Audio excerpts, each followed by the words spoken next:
Hello friends, আগের যে এপিসোডটা যেটা মৌসুমী চ্যাটার্জি ভার্সেস রিনা রয় যে এপিসোডটা আমরা রিলিজ করেছিলাম সেটার একটা second part. Hello friends, welcome to my channel. আজকে মৌসুমী চ্যাটার্জি আর রিনা রায়ের বাকি যে অংশটি সেটা বলছি। মৌসুমী চ্যাটার্জি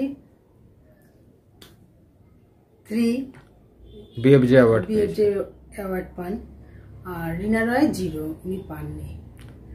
আর উনি ওনার মুভিগুলো মনে হয় বিএফজেতে নমিনেটেড হয়নি বলে। হ্যাঁ, বিএফজেতে নমিনেটেড হয়নি। আর মৌসুমী চ্যাটার্জির জুটি ছিল বিনোদ মেহরা, আর রিনা রায় শত্রুঘ্ন সিনহার সাথে জুটি ছিল। আর মৌসুমী চ্যাটার্জি কি বলে, কমেডি বলুন, সাংসারিক অভিনয় বলুন, হ্যাঁ, সে সমস্ত অভিনয় যে করতেন একদম নিজের থেকে, মানে এটা ওকে কোনো শেখানো না, কারণ আমরা ছোটবেলা থেকে দেখেছি তো, সুতরাং ওর একটা ভেতরেই একটা অভিনয় সত্তা ছিল, যার জন্য আমি বলতেও পারছি। সেই জন্য হ্যাঁ, ওকে আলাদা করে কিছু শেখাতে হয়নি, যেটা তরুণ মজুমদার ওর ভেতরের প্রতিভাটা বুঝতে পেরেছিল, তাই না? আর রিনা রয় মনে হয় সম্ভবত উনি মনে হয় মডেলিং থেকে এসেছে, যতদূর জানি মডেলিং বা মিস ইন্ডিয়া কন্টেস্ট এরম জাতীয় থেকে বোধহয় মানে উঠেছে। তখন অনেক রকম ফটোশুট হতো ওই সময়, মানে 70s দশকে, ওই থেকে বোধহয় উনি এসেছে। তারপর আস্তে আস্তে উনি তখন লিডের থেকেও ভিলেন রোলগুলো পেতে থাকে, সেই থেকে উনি এগিয়ে যায়। নর্মালি ওনার ক্যারিয়ার প্রথমে খুব একটা ভালো কিছু হয়নি যতদূর জানি। একটা মুভি ছিল যেটা শত্রুঘ্ন সিনহার সাথে জুটি হয়, সেটা খুব হিট হয়ে যায়।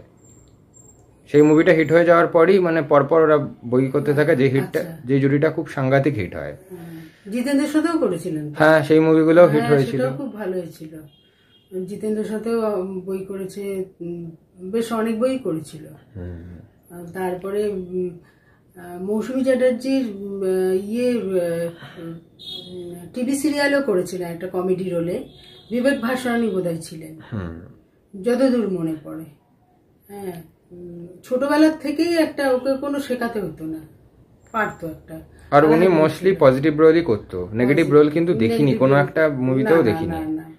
বাংলা ইন্ডাস্ট্রি বা যে কোনো ইন্ডাস্ট্রির কোনো নেগেটিভ রোল দেখিনি।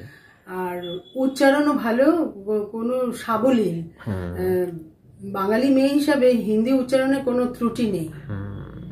আর ভার্সেটাইলিটিটা অনেক বেশি, কারণ প্রত্যেকটা ক্যারেক্টার ডিফারেন্ট ছিল যেগুলো অভিনয় করতো। আমি যেটা শুনেছি যে অনেক মারাঠি অভিনেত্রী, তাদের হিন্দি ভালো আসতো না, ও কিন্তু ডাব করেছে অনেক ইয়েতে, বইতে ওর ডাব আছে। আর রিনা রয়ের তো অ্যাক্টিং এর তুলনা হবে না, উনিও অনেক ভালো ভালো মুভি দিয়েছে বলিউডে। আর উনি নেগেটিভ রোলও করেছে। নেগেটিভ রোল ওনার ক্যারেক্টারটা মেলানো মেশানো হতো, পজিটিভ নেগেটিভ সব মেলানো মেশানো হতো। আর স্টাইলটা যেটা থাকতো কি, মানে ওয়েস্টার্ন আর ইন্ডিয়ান স্টাইলের ব্লেন্ড থাকতো। মানে ক্যারেক্টারটা যেটা এন্ট্রি হতো, অনেক সময় দেখা যায় ক্যারেক্টারটা খুব ওয়েস্টার্নাইজ স্টাইল, সেটা ইন্ডিয়ান হয়ে গেল। মানে পুরো ক্যারেক্টার ট্রানজিশনটা খুব ভালো হতো ওনার, ওই ডিফারেন্সটা খুব দেখা যেত, মানে ব্লেন্ড। মানে বলতে পারবো না যে হিরোইনটা খুব ইন্ডিয়ান টাইপ হিরোইন, সে সব রকম ব্লেন্ড করতে পারতো, ওই জিনিসটা ছিল। আর on the other hand Indira মাসির যেমন ইয়েটা যেটা করে, যেটা কমেডি জিনিসটা খুব, কমেডিটা খুব, মানে কি বলবো, কমেডি হিরোইন বলা যেতে পারে প্রথমে, কেন কমেডির জনারটাকে খুব স্ট্রং করেছিল ওই সময়। আর একটা জিনিস ওর খুব ভালো ছিল, যেটা ও অরিজিনাল কাঁদতে পারতো, মানে কান্নাটাকে কি ওকে কোনো গ্লিসারিন দিয়ে কাঁদাতে হতো না। এটা কিন্তু ও কপিল শর্মার ইয়েতেও করেছে, বলেছে, হ্যাঁ, শোতে দেখিয়েছে।